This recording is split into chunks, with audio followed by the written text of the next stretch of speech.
ओम शांति।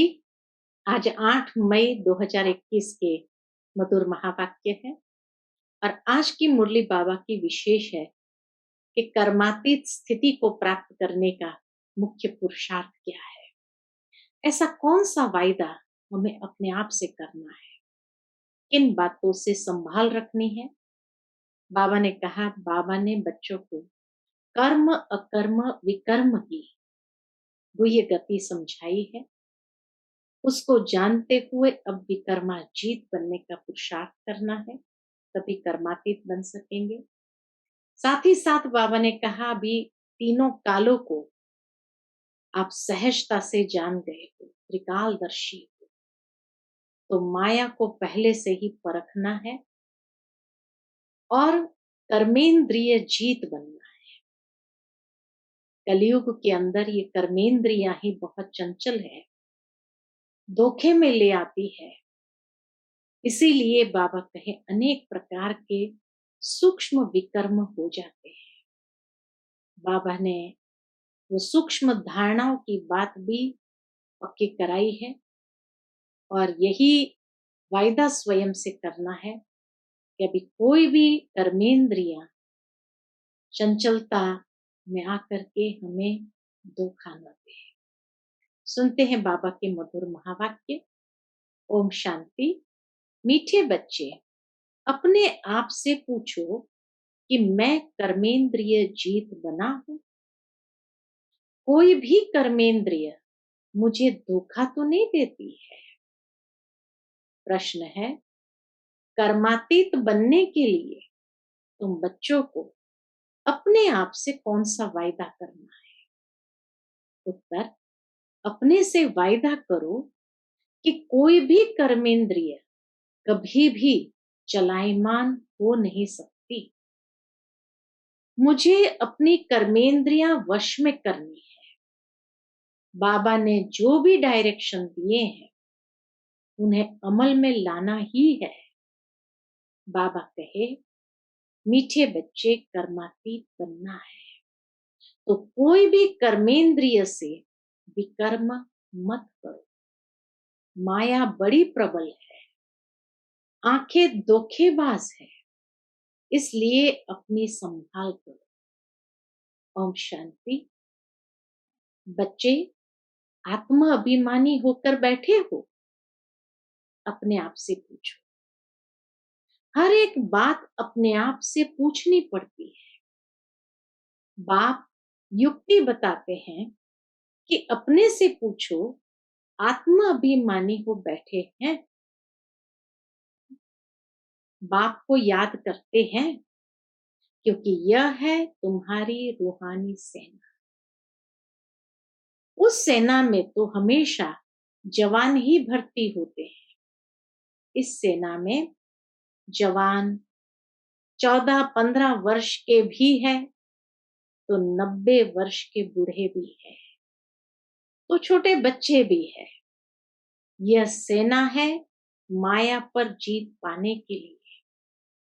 हर एक को माया पर जीत पहन बाप से बेहद का वर्षा पाना है, क्योंकि माया बहुत दुस्तर है। बच्चे स्वयं भी जानते हैं कि माया बड़ी प्रबल है। हर एक कर्मेंद्रिय धोखा बहुत देती है। सबसे पहले जास्ती धोखा देने वाली कौन सी इंद्रिय है? आंखें ही सबसे जास्ती धोखा देती है।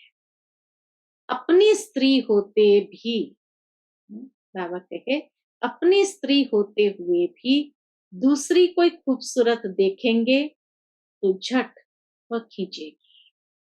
आंखें बड़ा धोखा देती है। दिल होती है उनको हाथ लगाए। बच्चों को समझाया जाता है, सदैव बुद्धि से यह समझो कि हम ब्रह्मा कुमार कुमारियां भाई बहन हैं। इसमें माया बहुत गुप्त धोखा देती है। इसलिए यह चार्ट में भी लिखना चाहिए कि आज सारे दिन में कौन कौन सी कर्मेंद्रिय ने हमको धोखा दिया। सबसे जास्ती दुश्मन है ये आंखें। तो ये लिखना चाहिए। फलानी को देखा, हमारी दृष्टि गई। सूरदास का भी मिसाल है ना, अपनी आंखें निकाल दी।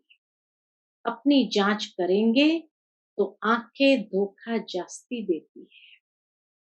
अपनी स्त्री को भी छोड़ कोई अच्छी देखी तो उस पर फिदा हो जाते हैं। कोई गायन में होशियार होंगी, श्रृंगार अच्छा होगा तो आंखें झट चलायमान हो जाएगी। इसलिए बाबा कहते हैं ये आंखें बहुत धोखा देती है। बल सर्विस भी करते हैं परंतु आंखें बहुत धोखा देती है। इस दुश्मन पर पूरी जांच रखनी है, नहीं तो समझो हम अपने पद को भ्रष्ट कर लेंगे। जो समझदार बच्चे हैं उनको अपने पास डायरी में नोट करना चाहिए। फलानी को देखा तो हमारी दृष्टि गई। फिर अपने को आपे ही सजा दो।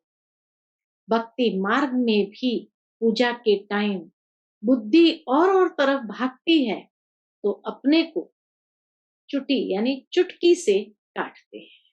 चुटकी देते हैं ना, तो बाबा कहे चुटकी से काटते हैं। तो जब ऐसी कोई स्त्री आदि सामने आती है तो किनारा कर लेना चाहिए। विधि बताई बाबा ने कि कैसे अपनी आंखों के ऊपर इस कर्मेंद्रिय की चंचलता के ऊपर विजयी हो सकते हैं। तो बाबा कहे जब ऐसी कोई स्त्री आदि सामने आती है तो किनारा कर लेना चाहिए।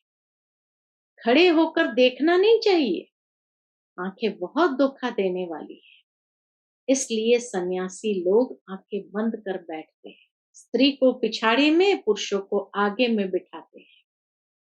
कई ऐसे भी होते हैं जो स्त्री को बिल्कुल देखते नहीं। तुम बच्चों को तो बहुत मेहनत करनी है। विश्व का राज्य भाग्य लेना कोई कम बात थोड़ी है। वो लोग तो करके 10, 12, 20 हजार, 1-2 लाख करोड़ इकट्ठा करेंगे और खलास हो जाएंगे। तुम बच्चों को तो अविनाशी वर्षा मिलता है। इसीलिए बाबा कहे ऐसे छोटी छोटी जो गफलत है उससे अपने आप को बचाना है। तुम बच्चों को तो अविनाशी वर्षा मिलता है, सब कुछ प्राप्ति हो जाती है। ऐसी कोई चीज नहीं रहती जिसकी अप्राप्ति के लिए माथा मारना पड़े। कलयुग अंत और सतयुग आदि में रात दिन का फर्क है, यहाँ तो कुछ भी नहीं है। अभी तुम्हारा यह है पुरुषोत्तम संगम युग। पुरुषोत्तम अक्षर जरूर लिखना है। मनुष्य से देवता किए करत न लागी बात, कहते हैं ना। तुम अभी ब्राह्मण बने हो, मनुष्य तो बिल्कुल घोर अंधियारे में है। बहुत है जो स्वर्ग को देख न सके। बाप कहते हैं बच्चे तुम्हारा धर्म बहुत सुख देने वाला है। मनुष्य को थोड़ी कुछ पता है। भारतवासी भी भूल गए हैं कि हेवन क्या चीज है। क्रिश्चियन लोग भी खुद कहते हैं हेवन था। इन लक्ष्मी नारायण को गॉड गॉडेस कहते हैं ना, तो जरूर गॉड ही ऐसा बनाएगा। तो बाप समझाते हैं मेहनत बहुत करनी है। रोज अपना पोता मिल देखो, कौन सी कर्मेंद्रिय ने हमको धोखा दिया। मुख भी बहुत धोखा देता है। आंखों के ऊपर तो आ गया सारा विस्तार से बाबा ने आज हमारा अटेंशन खिंचवाया। अब बाबा कहे मुख भी बहुत धोखा देता है। आगे कचहरी होती थी, सब अपनी भूल बताते थे। हमने फलानी चीज छिपाकर खा ली। अच्छे अच्छे बड़े घर की बच्चियां बतला देती थी। अच्छे अच्छे बड़े घर की बच्चियां बतला देती। ऐसे ऐसे माया वार करती है। छिपाकर खाना भी चोरी है, सो भी शिव बाबा के यज्ञ की चोरी। यह तो बहुत खराब है। कख का चोर सो लख का चोर। माया एकदम नाक से पकड़ती है। ये आदत बहुत बुरी है। बुरी आदत होगी तो हम क्या बनेंगे? स्वर्ग में जाना कोई बड़ी बात नहीं है, परंतु उसमें फिर मर्तबा भी तो है ना। स्वर्ग में तो चले जाएंगे बाबा के बने, निश्चय बुद्धि है तो, लेकिन वहां जाकर साधारण पद की प्राप्ति और अच्छे मर्तबे को पाना, इसमें ही तो मेहनत। कहाँ राजा, कहाँ प्रजा, कितना फर्क है। तो कर्मेंद्रियां भी बहुत धोखा देने वाली है, उनकी संभाल करना चाहिए। ऊंच पद पाना है तो बाप के डायरेक्शन पर पूरा चलना है। बाप डायरेक्शन देंगे, माया फिर बीच में आकर विघ्न डालेंगे। बाबा सावधान करते हैं और माया बीच में ही विघ्न डाल देती है। तो माया फिर बीच में आकर विघ्न डालेगी। बाप कहते हैं भूलो मत, नहीं तो अंत में बहुत पछताएंगे। नापास होने का फिर साक्षात्कार भी होगा। अभी तुम कहते हो हम नर से नारायण बनेंगे, परंतु अपने से पूछो, अपना पोतामेल निकालो। बहुत है जो मुश्किल समझकर अमल में लाते हैं, परंतु बाबा कहते हैं इससे तुम्हारी उन्नति बहुत होगी। सारे दिन का पोतामेल निकालना चाहिए। यह आंखें बहुत धोखा देती है। कोई को देखेंगे तो ख्याल आएगा ये तो बहुत अच्छी है, फिर बात करेंगे, दिल होगी उनको कुछ सौगात दूं, यह खिलाऊं, वही चिंतन चलता रहेगा। बच्चे समझते हैं इसमें मेहनत बहुत बड़ी है। कर्मेंद्रियां बहुत धोखा देती है। रावण राज्य है ना, बाप कहते हैं वहां चिंता की कोई बात नहीं होती है, क्योंकि रावण राज्य ही नहीं, चिंता की बात ही नहीं। वहां भी चिंता हो तो फिर नरक और स्वर्ग में फर्क ही क्या रहे। तुम बच्चे बहुत बहुत ऊंच पद पाने के लिए भगवान से पढ़ते हो। बाप समझाते हैं माया निंदा कराती है। तुमने अपकार किया, मैं उपकार करता हूं। बच्चे तुम अगर कुदृष्टि रखेंगे तो अपना ही नुकसान करेंगे। बहुत बड़ी मंजिल है, इसलिए बाबा कहते हैं अपना पोता नहीं देखो। कोई विकर्म तो नहीं किया, इसको धोखा तो नहीं दिया। अब विकर्माजीत बनना है। विकर्माजीत के संबंध का किसको पता नहीं है, सिवाय तुम बच्चों के। बाप ने समझाया है। विकर्माजीत को 5000 वर्ष हुए। विकर्माजीत को 5000 वर्ष हुए। फिर विकर्म करते हैं तो वाम मार्ग में आ जाते हैं, वापस से विकर्म करते हुए वाम मार्ग में आ जाते हैं। कर्म अकर्म विकर्म अक्षर तो है ना। माया के राज्य में मनुष्य जो भी कर्म करते हैं वह विकर्म ही बनता है। सतयुग में विकार होते नहीं, विकर्म भी कोई बनता नहीं। वह विकार ही नहीं तो विकर्म भी कोई बनता नहीं। यह भी तुम जानते हो, क्योंकि तुमको ज्ञान का तीसरा नेत्र मिला है। तुम त्रिनेत्री बने हो, तो त्रिकालदर्शी त्रिनेत्री बनाने वाला है बाप। तुम आस्तिक बने हो, तब त्रिकालदर्शी बने। पहले तो आस्तिक बने, अर्थात बाप जो है जैसा है वैसे उसको समझा, तब फिर त्रिकालदर्शी बने। सारे ड्रामा का राज बुद्धि में है। मूल वतन, सूक्ष्म वतन, स्थूल वतन, 84 का चक्र, फिर और धर्म वृद्धि को पाते हैं। वह कोई सदगति नहीं कर सकते, उनको गुरु भी नहीं कह सकते हैं। सर्व की सदगति करने वाला एक ही बाप है। अभी सबकी सदगति होनी है। वह धर्म स्थापक कहे जाते हैं, गुरु नहीं। धर्म स्थापन करने के निमित्त बने हैं, बाकी सदगति थोड़ी करते हैं। वो तो ऊपर से नीचे आत्माओं को लाने के निमित्त बने हैं, ले जाने के लिए निमित्त नहीं। उनको याद करने से कोई सदगति नहीं हो सकती, विकर्म विनाश नहीं हो सकते, वह सब है भक्ति। तो बाप समझाते हैं माया बड़ी दुस्तर है, इस पर ही लड़ाई होती है। तुम हो शिव शक्ति पांडव सेना, तुम सब पंडे हो, शांति धाम सुख धाम का रास्ता बताते हो। हम पंडे हैं, शांति धाम सुख धाम का रास्ता बताते हो, गाइड्स तुम हो।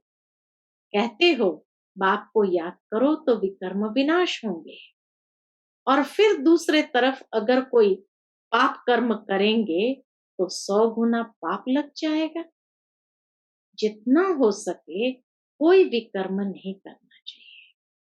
कर्मेंद्रियां धोखा बहुत देती है, बाप हर एक की चलन से समझ जाते हैं।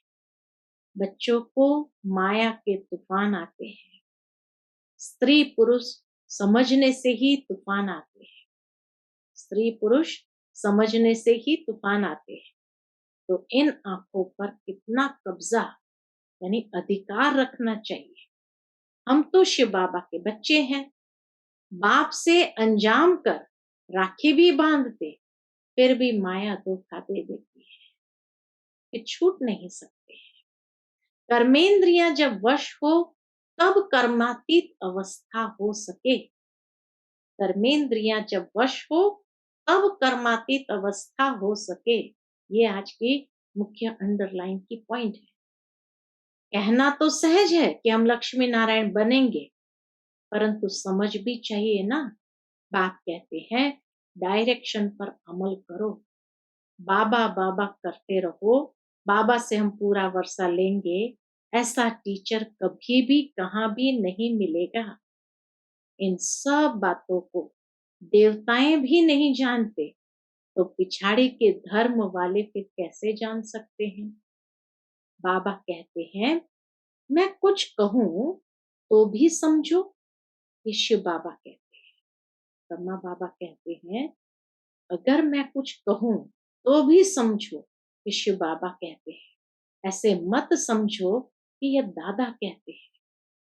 यह तो मेरा रथ है, यह क्या करता, तुम बच्चों को राजाई मैं देता।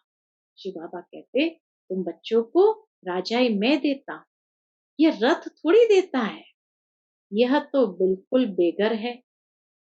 यह भी बाबा से वर्षा लेता है, जैसे तुम पुरुषार्थ करते हो वैसे यह भी करता है। यह भी स्टूडेंट लाइफ में है।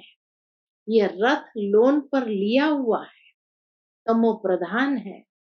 तुम पूज्य देवता बनने के लिए, मनुष्य से देवता बनने के लिए पढ़ते हो। कोई की तकदीर में नहीं है तो कहते हैं मुझे तो संशय है। शिव बाबा कैसे आकर पढ़ाते हैं, तो माया कैसे सूक्ष्म में आती है, बुद्धि को हिला देती है। तो कहते मुझे तो संशय है।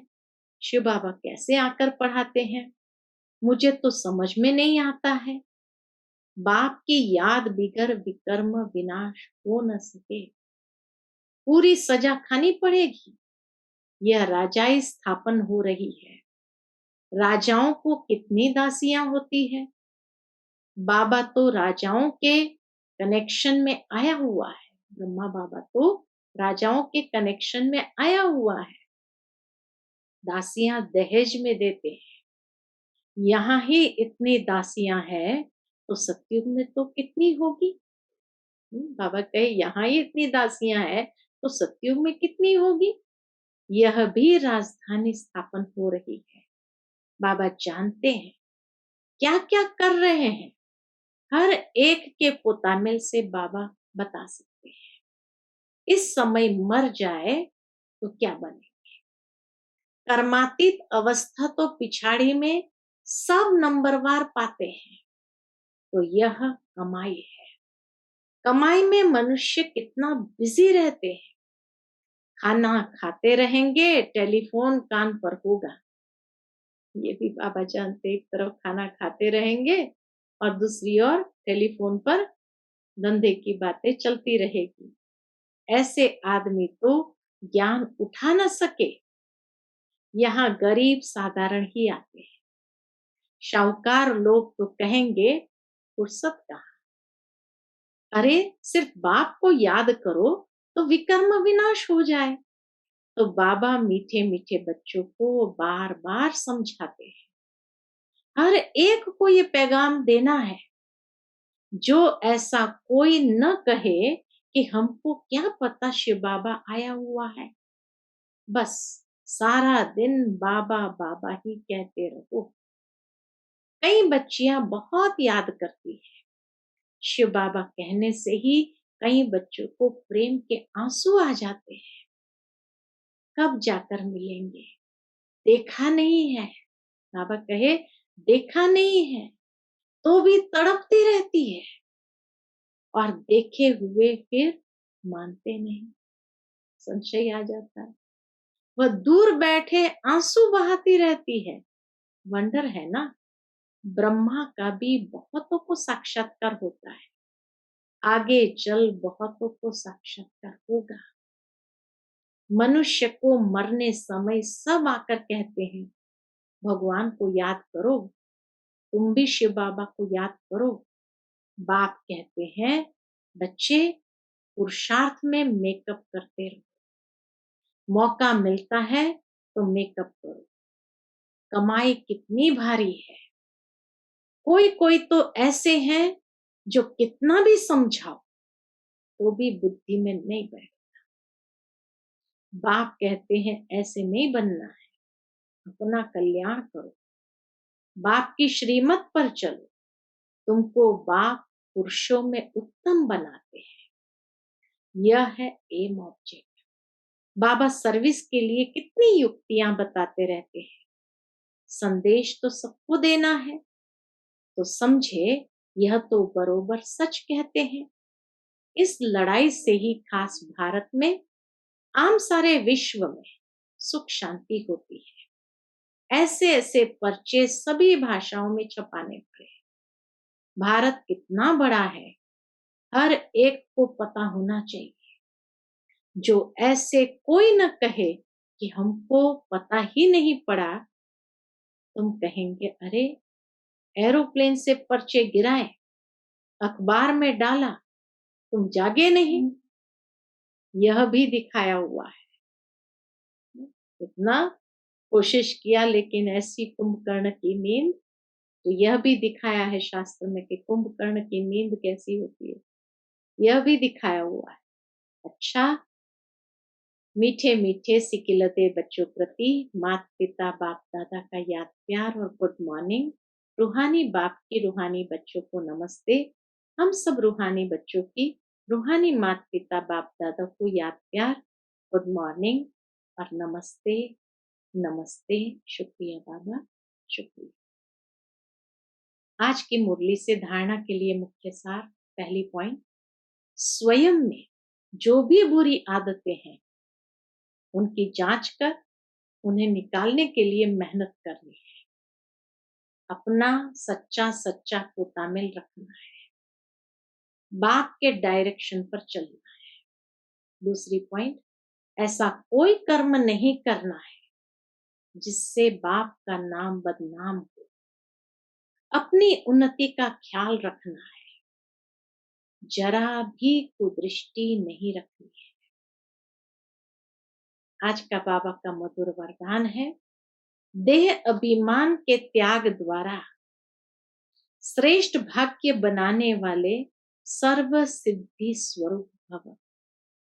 देह अभिमान के त्याग द्वारा श्रेष्ठ भाग्य बनाने वाले सर्व सिद्धि स्वरूप भव। देह अभिमान का त्याग करने अर्थात देही अभिमानी बनने से बाप के सर्व संबंध का, सर्व शक्तियों का अनुभव होता है। यह अनुभव ही संगम युग का सर्वश्रेष्ठ भाग्य है। विधाता द्वारा मिली हुई इस विधि को अपनाने से वृद्धि भी होगी और सर्व सिद्धियां भी प्राप्त होगी। देहधारी के संबंध व स्नेह में तो अपना ताज, तख्त और अपना असली स्वरूप सब छोड़ दिया। देहधारी के संबंध व स्नेह में तो अपना ताज, तख्त व अपना असली स्वरूप सब छोड़ दिया। तो क्या बाप के स्नेह में, पूछते बाबा, तो क्या बाप के स्नेह में देह अभिमान का त्याग नहीं कर सकते? इसी एक त्याग से सर्व भाग्य प्राप्त हो जाएगा। आज का स्लोगन है, क्रोध मुक्त बनना है तो स्वार्थ के बजाय निस्वार्थ बनो, इच्छाओं के रूप का परिवर्तन करो। क्रोध मुक्त बनना है तो स्वार्थ के बजाय निस्वार्थ बनो, इच्छाओं के रूप का परिवर्तन करो। क्योंकि अगर स्वार्थ की पूर्ति न हुई तो गुस्सा तो आता है, इसीलिए उनको परिवर्तन करो, स्वार्थ को निस्वार्थ में परिवर्तन करो। अच्छा, Om Shanti. To watch Peace of Mind channel videos on YouTube, subscribe us on youtube.com/tvpeaceofmind. Just a click for a peaceful life.